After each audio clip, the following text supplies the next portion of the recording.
அனைவருக்கும் வணக்கம்.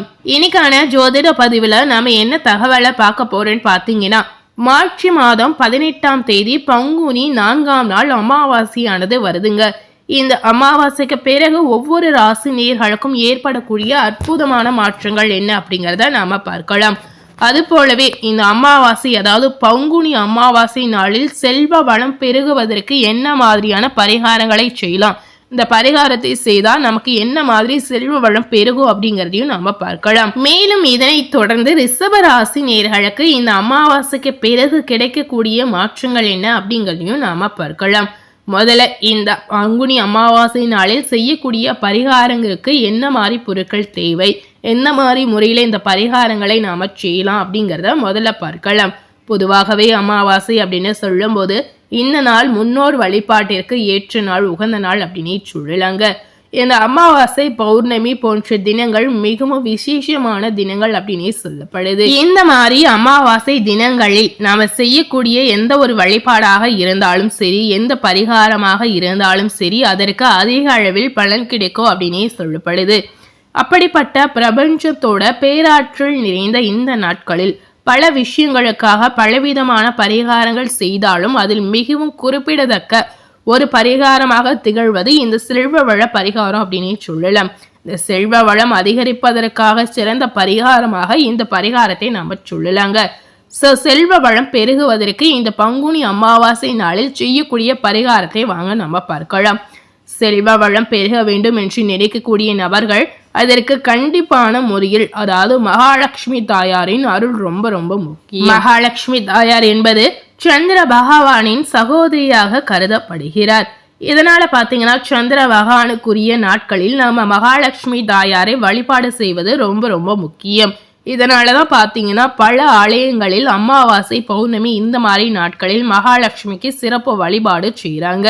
இந்த பங்குனி மாதத்தில் வரக்கூடிய அமாவாசை தினத்திலும் மகாலட்சுமிக்கு சிறப்பு பூஜை செய்வது ரொம்ப ரொம்ப முக்கியம். வட மாநிலத்தை சேர்ந்தவர்கள் பார்த்தீங்கன்னா ஒவ்வொரு அமாவாசையிலுமே மகாலட்சுமி வழிபாடு செய்வாங்க. அதனாலதான் பார்த்தீங்கன்னா அவங்க இன்றைய அளவு செல்வ செழிப்புடன் வாழ்வதாக சொல்லப்படுது. அப்படிப்பட்ட அமாவாசையில் சிறப்பு மிகுந்த அமாவாசையாக சொல்லப்படுவது இந்த பங்குனி மாத அமாவாசையை சொல்லலாம். பங்குனி அமாவாசை தினத்தில் மகாலட்சுமி தாயாரை நாம வழிபாடு செய்வதன் மூலம் நமக்கு பலவிதமான நன்மைகள் உண்டாகும். அப்படிப்பட்ட மகாலட்சுமி தாயாரின் அருள் பெறுவதற்கு மகாலட்சுமி தாயாருக்குரிய பொருட்களை ஒன்று சேர்த்து வைப்பதன் மூலம் மகாலட்சுமி தாயாரின் அருள் பரிபூரணமாக நமக்கு கிடைக்குங்க. அப்படி மகாலட்சுமிக்கு பிடித்தமான பொருட்கள் என்று பார்க்கும் பொழுது அது வாசனை பொருட்களாக மட்டுமே இருக்கும் அப்படின்னே சொல்லலாம். எந்த இடத்தில் வாசனை நிறைந்து இருக்கிறதோ அந்த இடத்தில் மகாலட்சுமி தாயாரின் அருள் இருக்கும் அப்படின்னு ஐதீகமாகவே சொல்லப்படுது. அதிலும் குறிப்பாக பார்த்தீங்கன்னா ஏலக்காய், கிராம்பு, பச்சை கற்பூரம் இந்த 3 பொருட்களும் மிகவும் சிறப்பு வாய்ந்த பொருட்களாகவே சொல்லலாங்க. இந்த 3 பொருட்களும் பார்த்தீங்கன்னா மகாலட்சுமி தாயாருக்கு பிடித்தமான பொருள் அப்படின்னே சொல்லலாங்க. இந்த 3 பொருட்களையும் வைத்து இந்த பரிகாரத்தை நாம நிச்சயமா செய்யலாம். இந்த 3 பொருட்களும் எந்த இடத்தில் இருக்கிறதோ அந்த இடத்தில் மகாலட்சுமியின் அருள் பரிபூரணமாக கிடைக்கும் அப்படின்னு சொல்லப்படுது. அதோ பார்த்தீங்கன்னா பங்குனி அமாவாசை மட்டுமல்லாமல் ஒவ்வொரு அமாவாசை தினத்திலும் இந்த 3 பொருட்களையும் ஒன்று சேர வைத்து மகாலட்சுமி தாயாரின் படத்திற்கு முன்பாக வைக்கணும். அதாவது பச்சை கற்பூரம் சிறிய துண்டு எடுத்துக்கொள்ளலாம், ஒரே ஒரு கிராம்பை எடுத்துக்கொள்ளலாம், அது போலவே ஒரே ஒரு ஏலக்காயை எடுத்துக்கொள்ளலாம். இந்த 3 பொருட்களையும் மகாலட்சுமி தாயாரின் படத்திற்கு முன்பாக ஒரு கிண்ணத்திலோ அல்லது ஒரு விளக்கிலோ போட்டு வைக்கலாம். இந்த 3 பொருட்களையும் பார்த்தீங்கன்னா எந்த ஒரு துணியிலும் கட்டி வைக்கவே கூடாதுங்க. அன்று முழுவதும், அதாவது அமாவாசை நாள் முழுவதுமே இது அப்படியே மகாலட்சுமி தாயாரின் படத்திற்கு முன்பாக இருப்பது ரொம்ப ரொம்ப முக்கியம். அமாவாசையுடைய மறுநாள் பார்த்தீங்கன்னா அதை எடுத்து பணம் வைக்கக்கூடிய இடத்தில் நீங்க வைக்கலாம், அல்லது பர்சில் கூட நீங்க போட்டு வைக்கலாம். இதை அப்படியே எடுத்து வைப்பது ரொம்ப ரொம்ப முக்கியம். மூட்டையாக கட்டவே கூடாதுங்க. பச்சை கற்பூரம் பார்த்தீங்கன்னா காற்றில் கரைந்துவிடும். ஏலக்காய், கிராம்பு மட்டும் பார்த்தீங்கன்னா அப்படியே இருக்குங்க. அடுத்து வரக்கூடிய அமாவாசை தினத்தில் இந்த ஏலக்காய், கிராம்பை நாம சாம்பிராணி தூபம் போடும்போது அதில் போட்டு நாம காட்டிவிடலாம். இப்படி ஒவ்வொரு அமாவாசை தினத்திலும் இந்த மாதிரி முறையில் மகாலட்சுமி தாயாருக்கு பிடித்தமான இந்த பொருட்களை நாம ஒன்று சேர வைத்து வழிபாடு செய்து வந்தோம்னா கண்டிப்பா நம்ம வாழ்க்கையில நம்மை பிடித்த தரித்திரம் நீங்கி செல்வ வளம் நிச்சயமா அதிகரிக்கும். சோ கண்டிப்பாக மறக்காம இந்த அமாவாசை தினத்தில் இந்த பரிகாரத்தை நீங்க செய்து வரும் பொழுது நிச்சயமா செல்வ வளம் உங்க வாழ்க்கையில அதிகரிக்கும். ஸோ இந்த அமாவாசைக்கு பிறகு ரிஷப ராசினியர்களுக்கு உங்க வாழ்க்கையில நடக்கக்கூடிய விஷயங்கள், நடக்கக்கூடிய மாற்றங்கள் என்ன அப்படிங்கிறத நாம இப்ப பார்க்கலாம். கவர்ச்சி காரகனான சுக்கிரனை அதிபதியாக கொண்டிருக்கக்கூடிய ரிஷப ராசி அன்பர்களுக்கு இந்த அமாவாசைக்கு பிறகு பார்க்கும் பொழுது மனதை தெம்பாக வைத்து கொண்டால் எதையும் எதிர்கொள்ளலாம் அப்படின்ற ஒரு சூழல் உங்களுக்கு ஏற்படும். சிலருக்கு பாத்தீங்கன்னா தேக ஆரோக்கியத்துல கவனம் செலுத்த வேண்டிய சூழ்நிலை உருவாகலாம். இதனால பாத்தீங்கன்னா இந்த காலகட்டங்கள்ல உங்களுடைய செயல்களை குறிப்பிட்ட காலத்திற்குள் முடிக்க இயலாமலும் போகலாம். அதாவது இந்த மாதிரி நீங்க செய்யக்கூடிய முயற்சிகளில் ஏதாவது ஒரு வகையில உங்களுக்கு தடைகள் ஏற்படலாம். குடும்பத்தில் பாத்தீங்கன்னா சுப காரியங்களை நடத்தக்கூடிய ஒரு சூழல் ஏற்படும். சிலருக்கு பாத்தீங்கன்னா குழந்தைகளை வெளிநாடுகளுக்கு அனுப்பி படிக்க வைக்கக்கூடிய ஒரு சூழல் பிறக்கலாம். உங்களுடைய முக்கியமான திட்டங்கள் இந்த காலகட்டங்களில் நிச்சயமா நிறைவேறும். அதுபோலவே உங்களுடைய ஆசைகள் ஒவ்வொன்றாக நிறைவேறும். கடன்களை திருப்பி அடைத்து புதிய சேமிப்புகளில் ஈடக்கூடிய வாய்ப்பு உங்களுக்கு உருவாகலாம். உடல் உபாதைகள் மறைந்து ஆரோக்கியம் நிச்சயமா அதிகரிக்கும். நேர்முக மறைமுக எதிர்ப்புகள் இந்த காலகட்டங்களில் நிச்சயமா மறையலாம். தொழில் செய்யக்கூடிய ரிஷபராசி நேயர்களுக்கு பார்த்தீங்கன்னா திட்டங்கள் அனைத்தும் நல்ல லாபத்தை உங்களுக்கு கொடுக்கலாம். கொடுக்கல் வாங்கலில் சிறப்புகள் உண்டாகலாம். விற்பனை பிரதிநிதிகளை பல சந்தைகளுக்கு அனுப்பி உங்களுடைய விற்பனை களத்தை நீங்க பெரிதாக்கக்கூடிய வாய்ப்புகள் உண்டாகலாம். கூட்டாளிகளை இந்த காலகட்டத்தில் கொஞ்சம் விலகி வைப்பது உங்களுக்கு நல்லதுங்க. உத்தியோகஸ்தாரர்களுக்கு பாத்தீங்கன்னா உங்களுடைய கோரிக்கைகள் மேல் அதிகாரிகள் உடனுக்குடன் பரிசீலிக்கக்கூடிய வாய்ப்புகள் ஏற்படும்.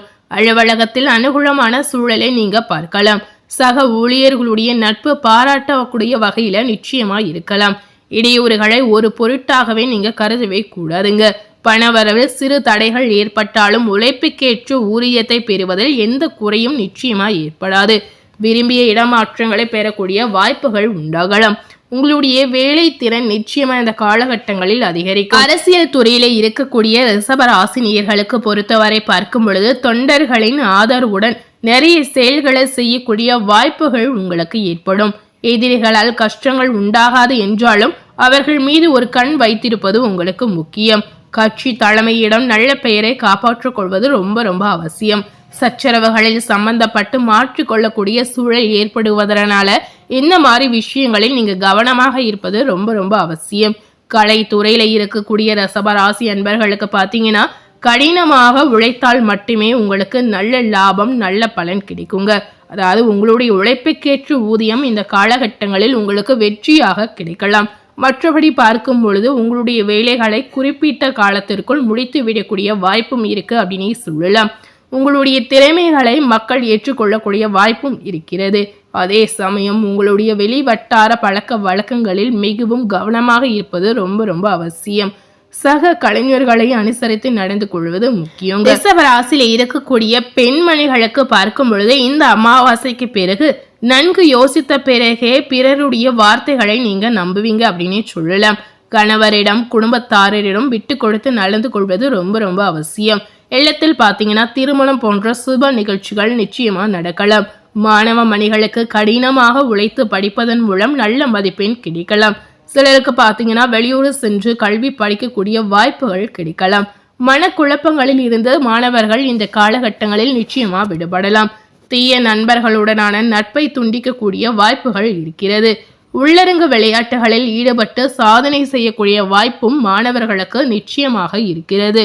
ஸோ இந்த அமாவாசைக்கு பிறகு கிடைத்திருக்கக்கூடிய பலன்கள் என்ன அப்படிங்கிறத நீங்க தெரிந்திருப்பீங்க. அது போலவே ரிஷபராசினியர்கள் இந்த அமாவாசைக்கு பிறகு செய்யக்கூடிய பரிகாரங்கள் என்ன அப்படிங்கிறத நிச்சயமா நீங்க தெரிந்து கொள்ளலாம். இந்த காலகட்டங்களில் பெருமாள் ஆலயத்தில் இருக்கும் ஆண்டாளை வழிபடுவது சிறந்ததாக இருக்கலாம். ஆண்டாளை வழிபட்டு மனதில் இருந்த சஞ்சலம் அனைத்துமே உங்களுக்கு நீங்கிடும்.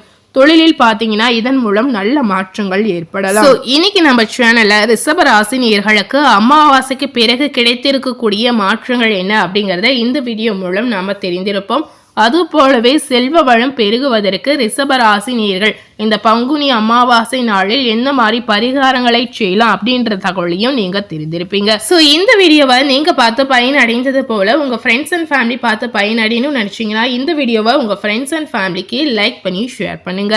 மேலும் இது போல ஒரு புதிய தகவலை தெரிந்து கொள்ளணும் அப்படின்னு நினைத்தீங்கன்னா மறக்காம நம்ம சேனலை சப்ஸ்கிரைப் பண்ணி அது போலவே பக்கத்துல இருக்கக்கூடிய பெல் பட்டனையும் மறக்காம பிரஸ் பண்ணிடுங்க. நீங்க சப்ஸ்கிரைப் பண்ணா மட்டுமே நம்ம சேனல்ல போடக்கூடிய எல்லா நியூ அப்டேட்டான வீடியோஸும் நீங்க உடனுக்குடன் பார்த்து தெரிந்து கொள்ளலாம். ஸோ மறக்காம சப்ஸ்கிரைப் பண்ணி பெல் பட்டனை பிரஸ் பண்ணிடுங்க. தேங்க்யூ.